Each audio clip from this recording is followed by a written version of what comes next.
Mikey Williams was the most famous high school basketball player, arguably of all time, but definitely in this social media era. Just turned 22, how he now lives is sad. Now, this video comes from Hooper's thread, and I'm just a couple of disclaimers before we get into this video. I'm not gonna go into it like everybody is gonna be bashing him, because at the end of the day, this kid was young, and everybody does make mistakes in their lives, but I do think this is more of a cautionary tale. I'm not gonna waste no more time. You could tap in or don't. Oh well. So look, Mikey Williams' potential in the NBA is, I think, done. I think it's done. I don't think we're going to be seeing Mikey Williams in the NBA. Mikey Williams has now turned 22 years old, and the way he lives now is sad. There is no other word for it. Not long ago, he was the most talked about teenage basketball player in the entire country. Every major outlet was covering him. NBA superstars were posting about him. Corporations were writing him checks before he ever played a college game. The world had already decided he was going to be a star. But somewhere between that moment and right now, everything changed. Off-court trouble. Now, just to really highlight this before we get into the thick of it, he was getting that money, but the whole NIL thing was new. He really got on playing on Bronny James's team back in like 8th grade, and he was like dunking and doing all things of that nature. He seemed just a bit more advanced than the players on his team. But when you're young and you're getting money, millions of dollars, your decision making is going to be a lot different than you think you would be. Because if you're making money at the age that you are now, like me being 27, but if I was 17 and I was making millions of dollars, I don't know what the fuck I would have did. I probably would have had a bunch of people that didn't really care for me or care for where I'm going around me. And even if I did have people that told me shit, I could just, you know, get out the way. Derailed his path. His career stalled in ways nobody saw coming, and the future that once looked inevitable suddenly became uncertain. The story behind how it all fell apart is more complicated than most people know. Stay with us until the end, because this one is worth understanding fully. To understand what Mikey Williams is right now, you have to go back to where this all started. Before he turned 18, before he played a single college basketball game, before any of the legal headlines, Mikey Williams had already become one of the most recognized young basketball players in the entire country. That is not an exaggeration. Yeah. That is just the reality of what this kid was. Growing up in San Diego. And I know some of you guys that don't really pay attention to the basketball scene, it was very abnormal, the type of popularity this kid was getting. Like, it was up with the likes of LaMelo Ball. I know you guys that don't watch sports have an idea of who LaMelo Ball is, and he was very popular in the high school era. This kid, I believe, was a tad bit younger, and he had everything going his way. He had ball his life, really, at all his games. They were doing day in the lives. I think he was the first high school player to have a sneaker deal with like Puma or something like that. Like this, he was a pretty big deal for the grassroots basketball scene, especially in social media. California. Williams possessed a combination of raw athleticism, explosive leaping ability, and an instinctive scoring touch that made scouts and coaches stop everything they were doing and pay attention. He was putting up numbers in high school that seemed almost unreal. As a freshman at San Ysidro High School, Williams averaged nearly 30 points a game and at one point dropped 77 points in a single contest. Now that's absurd. I'm not gonna lie. I had no idea as a freshman he was averaging that much. Holy fuck. He was getting to it. I don't know what division he was playing in California. Maybe you guys from California could tell me. But I don't care how you look at it. That's putting in work. 30 points as a freshman? Fuck. Breaking the school's single game scoring record before he had 77 in a game? I don't care what level you're doing it. That's not easy to do. Shaving regularly. There's a lot of teams in high school that don't even score 77 points in a game. 77 points in high school. Let that sink in for a moment. But what truly separated Mikey Williams from every other talented teenager in America was shit, they played against Columbus? That's Columbus High School in Miami. They were fucking cooking them though. Goddamn, 30-17. Columbus won like 4 straight state titles or some shit like that. All right, maybe they just went back to back. Not just what he could do on the court, it was what he was building off of it. At a time when social media was beginning to transform how young athletes were discovered and marketed, Williams arrived at exactly the right moment with exactly the right skill set and exactly the right personality for the digital age. His dunks went viral. His mixtapes circulated across YouTube, Instagram, and Twitter with the kind of organic momentum that marketing agencies spend millions trying to manufacture artificially. LeBron James himself praised the kid. NBA stars were posting about him, sharing his clips, and essentially validating to the entire basketball world that this teenager from San Diego was the real deal. Before he even played his junior year of high school, Mikey Williams had amassed millions of followers across his social media platforms. More than 3 million people on Instagram alone. God He was damn. not just a basketball prospect. He was a cultural phenomenon. He was a brand. He was a story that America had already decided it wanted to follow all the way to the NBA. And that kind of attention brought the kind of financial opportunity that most professional athletes do not see until after they have already been drafted. Well, And I think that's more the important part. Like, people are trying to talk about this kid like he didn't have any success. I just think he peaked very early. Like, the success that a lot of people don't see until they get into the professional ranks. He was seeing that at like 15, 16, 14, whatever age. And how do you imagine a child to really handle that kind of, fame, especially in the social media era? I imagine the people around him, like the parents and stuff, couldn't really tell him anything. And it's very easy to overlook the fact, like, this kid was getting millions in high school. There's a lot of players that play professionally in the NBA that never even get that kind of money. Who's to say that he didn't succeed? Williams was a junior in high school. He made history in a way that nobody had ever done before in American sports. He became the first American high school basketball player to sign a major footwear endorsement deal, inking an agreement with Puma that made national news and sent shockwaves through the sports business world. Think about what that moment represented. A teenager still in high school, not yet committed to a college program, had convinced one of the largest athletic brands on the planet that he was worth investing in before he had played a single minute of college or professional basketball. That does not happen unless the people writing the checks believe with total confidence that this player is going to become one of the faces of the sport for the next decade. Puma was not making a gamble. They were making what appeared at the time to be an obvious business decision. But look, even with me, I'm a few years older, so by the time I think he came on the scene, I was in college playing basketball. I was looking at this like it's very early to say, like, oh, you're certain to go to the NBA. Popularity-wise, he had the popularity, he had the social media. But you have to keep getting better as you get older. And your contemporaries, your competitors, the people that you're going up against, some of them are going to sprout. They're looking at you like you're the target. And they're going to outgrow you. They're going to outskill you in some form or fashion. Like, athleticism and all that was cool in the 8th grade. But by the time you even get to the college level, everybody's athletic. All the players on your team, for the most part, were the best players on their team in high school. So you got to really be at the elite of the elite to get to that extra level. Mikey Williams was going to be a star, and they wanted to be attached to that star from the very beginning. The expectations that followed were extraordinary. As Williams entered his final years of high school and began navigating the recruiting process, he was not being recruited as just another talented prospect. He was being discussed as a future lottery pick, a potential franchise cornerstone, a player whose combination of talent, marketability. Like, what position did he play? That's another thing. He looks a bit undersized. I think they had him at like 6'1" or 6'2". He looks smaller than 6'2". But, like, what position was he play? Because he would have to be a point guard. He didn't give, like, point guard, though. And cultural footprint could make him one of the most valuable young athletes in all of professional sports. Blue blood college programs came calling with the kind of aggressive recruitment reserved for once-in-a-generation prospects. Analysts on ESPN and CBS Sports were already projecting his trajectory. His Instagram numbers were growing faster than his already impressive statistics. The narrative around Mikey Williams was not a question of whether he would reach the NBA.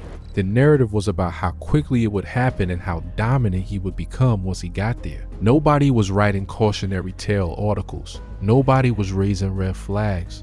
The entire basketball world was simply waiting for the next chapter of what everyone assumed would be an inevitable success story. On November 5th, 2022, Williams made it official.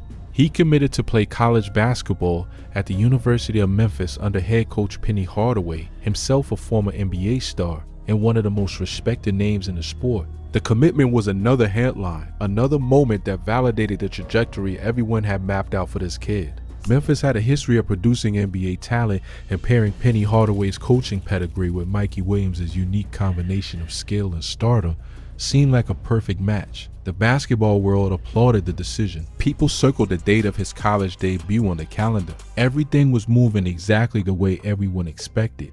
And then on April 13th, 2023, everything stopped. Word broke that Mikey Williams had been arrested in San Diego County following a shooting incident at his home. Now, I know some of y'all, that is fucking jaw-dropping. Like, this kid he's already got it going his way, and then he falls into the line, or now legally he's in some trouble. Now, one thing that I really want to highlight and draw attention to is the fact that this kid's favorite musician, and he even said it in multiple interviews around the time, was NBA Youngboy. He was very influenced by that. And that culture consumed him, not only just him, but the millions of other kids that were influenced by that music or that lifestyle. And people feed off of that. They feed into that. This kid that was going a whole different trajectory and had his own way of life was influenced by the whole rap lifestyle of having, and then he's young and has millions of dollars. You know what I'm saying? It's only right that at some point he's gonna do this, that, and the third. And honestly, I think I don't know how much of the story he's gonna tell, but there was people that was there that night that came out and had their different versions of it. And I think you should go try to seek that out if it's not in here. Details that emerged was serious and immediately alarming. According to prosecutors, a car arrived at Williams' home carrying several individuals, and shots were fired at the vehicle. The arrests generated national headlines within hours. Every sports outlet in the country, every basketball analyst, every fan who had followed his rise with excitement was suddenly talking about something that had absolutely nothing to do with basketball. The story that had been building toward a triumphant college debut and an inevitable NBA future had taken a turn that nobody had anticipated and nobody quite knew how to process. One moment, Mikey Williams was one of the most celebrated teenage athletes in America. The next, he was facing criminal charges that carried the potential for a decades-long prison sentence. The legal case that unfolded was as I want to say it was like close to 30 years. It was like between 25 and 30 years he was looking at too. Serious as anything a young athlete in this country had ever faced at that stage of their life. Prosecutors filed 9 felony charges against Williams, including multiple counts of assault with a deadly weapon and charges related to firing into an occupied vehicle. 9 felonies. For context, a single felony conviction in the state of California can permanently alter a person's life, eliminating employment opportunities, professional licenses, and in the world of professional sports, raising the kind of red flags that organizations simply cannot ignore. 9 of them stacked against a 20-year-old kid who had been, just weeks earlier, preparing for his college basketball debut, created a level of uncertainty that was almost impossible to overstate. The Puma deal, the college commitment, the NBA projections, the millions of followers, none of it mattered anymore because all of it was suddenly secondary to the question of whether Mikey Williams would be spending the foreseeable future in a courtroom or in a prison cell. The University of Memphis responded the way any institution would when faced with that level of legal uncertainty. Williams enrolled at Memphis in the fall of 2023 and took online classes, but the basketball program did not allow him to practice or participate with the team while the criminal case remained unresolved. Months passed, his teammates were getting better, building chemistry, developing under Penny Hardaway's system while Williams was watching from the outside. The development that should have been happening was not happening. The college experience he had planned for, the basketball growth he needed, the exposure in front of NBA scouts that every young prospect depends on, all of it was on hold. For a player whose career depends on maintaining and building on momentum, standing still during what should have been a defining developmental period was a quietly devastating blow that did not get nearly enough attention in the coverage of his legal situation. The legal process finally reached a conclusion in November 2023 when Williams entered a plea agreement. He pleaded guilty to a single felony count of making a criminal threat, which represented a dramatic reduction from the original 9 felony charges that prosecutors had filed. By accepting the plea deal, he avoided the possibility of the kind of extended prison sentence that would have ended not just his basketball career, but fundamentally altered the entire course of his life. The court sentenced him to a year of summary probation. Eventually, as he complied with the terms of that agreement, the felony charge was reduced to a misdemeanor. All right, so I kind of held off there on purpose because I really wanted this to really sink in the levity of the situation. Now, this kid was destined on paper from the time that he was 14, 14, whatever. Everybody knew him, this big social media giant in the space of basketball. He's gonna get to the NBA at some point. They were saying he was better than Bronny James, and if you guys look at it now, Bronny James is in the second year, going on third year in the NBA. And whether y'all like it or not, the kid's gonna get better, bro. He's gonna put in the work. He's gonna put in the time. He's gonna get better. He doesn't have to be LeBron. He's in the NBA making NBA money now. And you could see two sides of the coin where he's out here and now he's fighting for his life, and the millions of dollars, all because of one incident, is getting peddled to legal fees or different situations here and there. And it's just crazy how quick your life can turn. You're enrolling into school in the fall. Now all of a sudden you're seeing those same teammates that you were ready to work alongside. They're well into the season. And once they get into the season, they're going to build their own continuity. They're going to have their own thing going on. It's going to be kind of hard to implement you back. But with all the legal stuff going around, it doesn't make any terrible sense that the University of Memphis did not want to deal with that, especially the basketball team and the coaching staff. No jail time. A path forward that, at least legally speaking, gave him the chance to return to basketball. But here's the part of this story that the headline writers moved past too quickly. The legal outcome, as favorable as it ultimately was compared to what he could have faced, did not erase the damage that had already been done. Public perception had shifted permanently. The conversation around Mikey Williams was no longer about lottery picks and endorsement empires. It was about second chances and character concerns, and whether the kid who once seemed destined for superstardom could even hold a roster spot at the college level. The momentum that takes years to build, the kind of momentum that Williams had accumulated through thousands of hours of work and millions of hours of media attention, had evaporated in the span of a few months. And in the high-speed world of modern basketball recruiting and scouting, that kind of lost time and lost momentum is extraordinarily difficult to recover. Puma ended its endorsement partnership with Williams following the controversy. The deal that had made history, the agreement that had positioned him as one of the most marketable young athletes in the country before he ever played a college game, was gone. Other sponsorship opportunities that might have materialized in a world where his trajectory remained uninterrupted simply never arrived. The business infrastructure that had been quietly assembling around the idea of Mikey Williams as a future superstar quietly disbanded. Companies that were once eager to attach themselves to his rising star were now calculating the reputational risk of being associated with a player whose name was primarily appearing in legal news coverage rather than basketball highlights. The financial consequences of that shift were enormous. We are talking about millions of dollars in projected earnings, opportunities that, once lost at that stage of a young athlete's career, almost never return in the same form.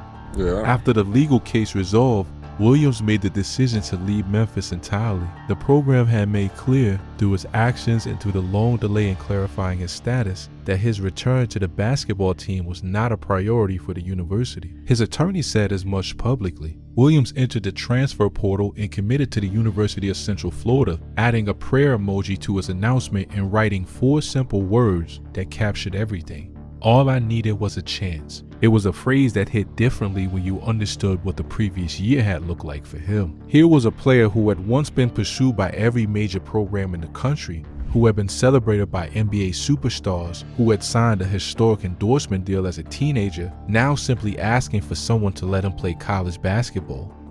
And once you, especially if you guys are young viewers and y'all watching, you just happen to be watching this, once you go to college, you won't realize until you get there that it's literally a business. The coach, the athletic director, and the staff are all being paid to win that school basketball games, to get to the tournament. You're nobody that ever goes through college is bigger than the program. It doesn't matter if you fucking Zion, if LeBron would have went to college, anybody. The NCAA is its own fucking conglomerate monster. All right. So with that being said, when you're in this kind of position and you got leverage like this, you just do what you got to do. In 6 months, your dreams are going to come true. You know what I'm saying? But I've seen clips where he was talking about, I think by the time he got to senior year of high school, the only time he touched the basketball was at the games.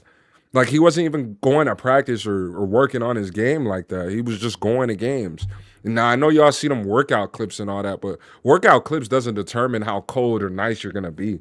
You gotta be on the floor playing, working on your game with live bodies too. It's definitely unfortunate, especially seeing it on from this side of this point of view, because there was avoidable things that could have happened at the time. UCF gave him that chance, but the 2024 to 2025 season at UCF was not the triumphant comeback that his supporters had hoped for. In 18 games with the Knights, Williams averaged just 5.1 points per game and 14 minutes of floor time per contest. And that's the tough part of college, bro. You're not in control. Like I said, they trying to win basketball games. They could give a fuck that you could sell tickets. It's not the NBA. Like this, they're not obligated to. Now, in this NIL era, maybe, because if they're paying you millions of dollars, maybe. But still, they got jobs that the coaches have to maintain. They got families they got to feed, you know? So thinking that you're just going to go in there and just go off natural skill and talent is very difficult when you got players who's busting their ass to chase their dreams. Maybe they came from a less fortunate situation than him. You know what I'm saying? Once the players, I know something about competition. Once players see somebody like this, that's like licking their chops. They're like, oh, he's my way out. He's my ticket. I got to bust him. Those numbers were not the production of a projected lottery pick. They were not the numbers that prompt NBA scouts to rearrange their schedules. For a player who had once averaged nearly 30 points a night in high school and had been ranked as the top prospect in the country during parts of his high school career, averaging 5 points in limited minutes at the college level was a sobering reminder of how much the interruption had cost him. The development gap, the lost seasons of competitive basketball, the disruption to his confidence, his rhythm, and his professional trajectory, all of it showed up in those statistics in ways that were painful to watch for anyone who remembered what this kid was supposed to become.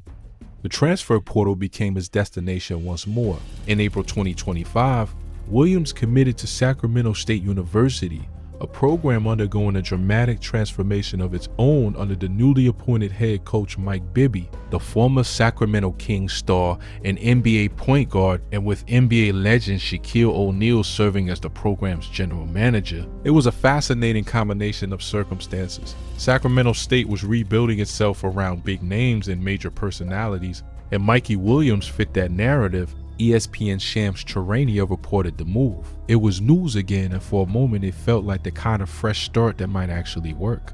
And to be fair, Sacramento State gave Williams something UCF never quite did: a starting role and the opportunity to be the centerpiece of an offense. His 2025 to 2026 numbers reflected that change in role dramatically. At Sacramento State, Williams was putting up over 17 points and 4.5 assists per game, showing flashes of the talent that had once made the entire basketball world stop and take notice. There were individual performances, including a 34-point game against Idaho State, where the old Mikey Williams reappeared briefly and reminded everyone watching that the skill had never completely disappeared. The question was never whether he could score basketball. The question was always bigger and more complicated than that, because NBA scouts, as the reporting made clear, remained unconvinced. Draft analysts were direct in their assessments. Despite the improved statistics at the college level, the level of competition at Sacramento State is not the level that NBA decision makers use to evaluate prospects in the modern draft era. Shit. I'm not even gonna lie to you. If you good enough, bro, they will find you. Like, there are certain players over the last few seasons. Now, it's very small. It's a small sample size. But if you're good enough, like a Jalen Williams who went to Santa Clara, and you can show your ability to, you know, change the game, be effective, show high efficiency, even at that level, it's still the D1 level, but still in whatever conference you're playing in. If you're showing that you're a pro, you're going to end up being a pro, whether it's in the NBA or overseas, wherever the case may be. If you're a pro, you're a pro. Averaging 17 points against Big Sky Conference competition is a very different thing than averaging 17 points against the ACC or the Big Ten or the SEC. The players Williams was dominating at Sacramento State Well, not the players he would be expected to compete against in the NBA. And when scouts looked at the bigger picture, they saw a player who had spent years bouncing between programs, who had demonstrated inconsistency at a higher level of competition, who carried the legal history that organizations with millions of dollars invested in roster decisions take very seriously, and who was now putting up numbers in a conference that did not typically produce NBA rotation players. The projection that multiple analysts shared was not encouraging. The consensus among those who scout the draft professionally was that Williams was currently trending toward being undrafted, a conclusion that, when placed alongside the trajectory everyone once mapped out for him, is almost too stark to sit with comfortably. And then came another setback. During the 2025 to 2026 season at Sacramento State, Williams missed 10 games due to injury, including the final 8 games of the season. In a situation where every game matters enormously for his professional case, where every performance is another data point that scouts are watching, losing the back end of his season to injury added another obstacle to a journey that had already accumulated more obstacles than anyone could have predicted. The path that once ran straight and smooth toward the NBA had become something else entirely, something winding, uncertain, and marked by detours that nobody who watched him play in high school could have imagined. So why does all of this feel sad? That is a word that gets used a lot when people talk about Mikey Williams now. And it is worth understanding exactly what that word means. Now, I'm not one of them people that's going to say this situation's sad, because it's not like something unforeseen happened. It was something that he ended up doing. This is why in the beginning of the video, I said this is more of a cautionary tale. You have to be present in what it is that you're at.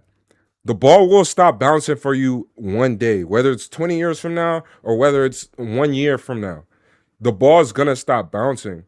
What you do within that time is solely upon you. The work you put in, the time you put in, how good of a teammate you are, how coachable you are, the type of person that you are with your family, friends, whoever. Everything matters. It might not feel like it every single day, but everything matters, and it will come to a head at one point in some point in time. In this context, the sadness is not simply about the legal situation, as serious as that was. The sadness is not simply about the statistics or the transfer portal or the endorsement deals that disappeared. The sadness comes from something deeper and more human. It comes from watching enormous potential, the kind of potential that appears genuinely once in a generation, get redirected by a series of decisions made when a person was still a teenager. It comes from understanding that the gap between who Mikey Williams appeared to be at 17 and who he has become at 22 is not the result of a lack of talent. Scouts who have watched him closely will tell you that the athleticism is still there. The burst, the court vision, the ability to get to the rim, none of that vanished. What happened was something that no basketball drill can teach and no coaching staff can install. What happened was the irreversible loss of time, momentum, development, and a singular window in a young player's career when everything is either accelerating toward a destination or quietly beginning to drift. There's also a broader lesson embedded in the Mikey Williams story that the basketball world has been reluctant to discuss openly. The ecosystem that elevated him to cultural superstardom before he finished high school, the social media machine, the viral highlights, the $1 million endorsement deals before a college debut, the national media attention, none of that infrastructure was designed with a teenager's long-term well-being in mind. It was designed to extract value from a remarkably talented young person at the exact moment when that talent was most marketable. What it did not account for was the pressure that level of attention places on someone still growing up, still making the kinds of mistakes that every young person makes, still figuring out who they are and how to navigate a world that had decided before they were old enough to fully understand the stakes that they were going to be a superstar. That does not excuse the decisions that were made. The events of April 2023 had real consequences, and the people involved in that situation faced real harm. Accountability matters, but understanding why someone in that position might make poor decisions, understanding the environment that surrounded him and the pressure that had been building since middle school, understanding that the same ecosystem that celebrated his dunks and packaged his image for corporate partnerships did not necessarily prepare him for the weight of all of that attention, is part of telling this story honestly. Mikey Williams was never just a basketball player to the industry that built itself around him. He was a product. And when that product became complicated, the industry moved on quickly and efficiently. The human being left behind was 20 years old and facing 9 felony charges. That asymmetry deserves acknowledgement. That's crazy. What remains dog. for him now is a question that only time will answer. He has eligibility remaining. He has a Sacramento State program behind him, with Mike Bibby coaching him directly. A man who spent a career as an elite point guard in the NBA and understands better than most what it takes to make that leap. He has shown in individual moments that the talent is real and that the ceiling has not completely disappeared. If he can stay healthy, stay focused, continue developing his decision making and his efficiency, and find a way to produce consistently at a level that makes NBA organizations look past the history and see the player, there is still a version of this story that has more chapters to write. But the honest assessment, the one that is supported by the evidence and the reporting and the draft projections and the statistics, is that the road to the NBA from where Mikey Williams stands right now is genuinely difficult. It is not impossible. Players have come back from harder situations. Basketball has a way of rewarding persistence and punishing premature conclusions, but the comfortable, inevitable path that everyone assumed he was walking is long gone. What exists now is something harder, longer, and far less certain. So here's where we stand. Mikey Williams grew up in San Diego and became one of the most celebrated high school basketball players in American history before he was old enough to vote. He made history as the first American high school player to sign a major sneaker endorsement deal, partnering with Puma in an agreement that signaled to the entire sports business world that this teenager was going to be a superstar. He committed to Memphis under Penny Hardaway, carrying the expectations of an entire sport on his shoulders. Then came April 13, 2023, the arrest of 9 felons. Bruh, to be honest with you, this all is a result. When I'm speaking on his legal situation and those things, by the influences. Like when I tell people you gotta watch your diet, it's not just what you eating, it's the people that you're around, it's the music that you listening to, it's what you watching. That all that stuff you're gonna intake, it's gonna influence you in some way, shape, or form. Whether it's gonna be to inspire you, whether it's gonna be to perceive yourself as something that you just not. Or maybe it's going to make you be a lover and want to give back to people. All that stuff is going to infect you in some way, shape, or form. And I think he was just a victim of the culture, of the influence, especially being one of the most popular teenagers in all of social media era at that time. I'm pretty sure it's kind of hard for anybody to tell you what the fuck to do. Felony charges, the national headlines that shifted everything.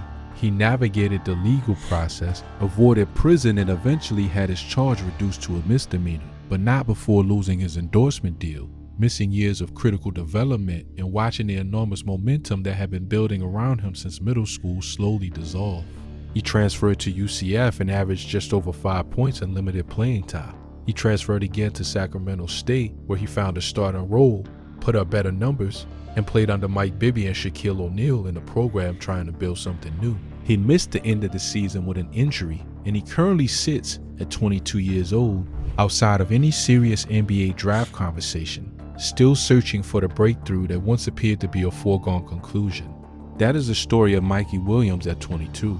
And what makes it genuinely sad is not any single piece of it in isolation. What makes it sad is the totality of it, the gap between what was and what is. The gap between the teenager who made LeBron James stop scrolling and the young man now grinding for minutes at Sacramento State. The gap between the Puma deal that made history and the transfer portal submissions that barely make news. Not because he is a bad person, not because he lacks talent, but because of decisions made in a difficult moment at a young age in a life that had been under intense public scrutiny.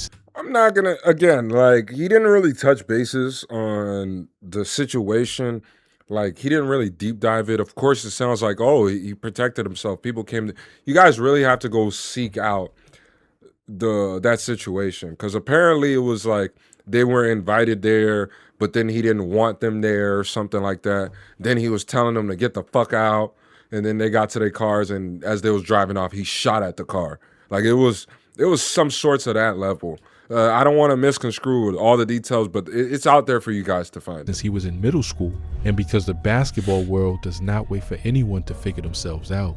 At 22 years old, Mikey Williams still has time. There are still chapters left to write, still games to be played, still moments where the talent that made the whole world pay attention could emerge and change the conversation. The next stage of his career is not written yet, but the one thing that is certain is that whatever comes next will need to be earned in a way that the original version of his story never required. Because that version, the easy version, the inevitable version, the version where a kid from San Diego walks straight from high school highlights to an NBA roster with a Puma logo on his shoes, and millions of fans watching every step, that version ended on a spring night in April 2023, and it is never coming back. What comes next is up to him. And that might be the most important thing anyone has said about Mikey Williams in a very long time. If this story hit differently than you expected, drop your thoughts in the comments below. Where do you think this goes from here? Can Mikey Williams still make it to the NBA? I'm not the one to say that he can't, but I'm not the one to say that he can either. I just think, like this guy said, it's going to be very difficult. There have been other players that come back from way worse situations and still made it through to get on top. But I just think with the amount of talent that's coming from not just in America, but all over the globe now, it's going to be quite difficult to get there, you know? So just like I told you guys, it's a cautionary tale. If you're young enough to still be in the grind of playing basketball, just take it day by day. Just focus on getting better and just being a good person and being coachable. And things will work out for you in the long run and the short term. You just gotta keep chipping at it, you know, chop wood, carry water.